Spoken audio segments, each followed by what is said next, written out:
It's difficult to tell people you have schizophrenia.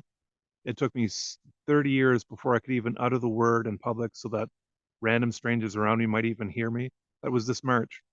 It took me 30 years to be able to do that. I would always whisper the word. When Matthew Dickson was just 22 years old, he was diagnosed with schizophrenia. Fast forward nearly 3 decades later, and Dickson told us recovery is possible. I noticed an improvement in my health every single week for like almost 30 years.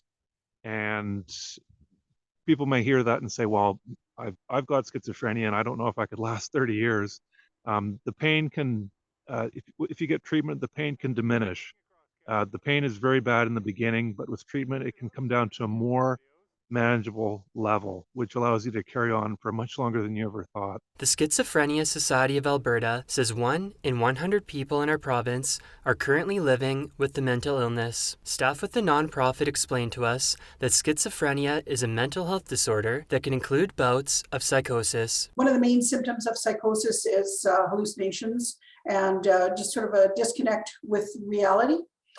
So that people with schizophrenia may see, taste, feel, hear, see things that that the rest of us don't see, and it's they only exist in their mind.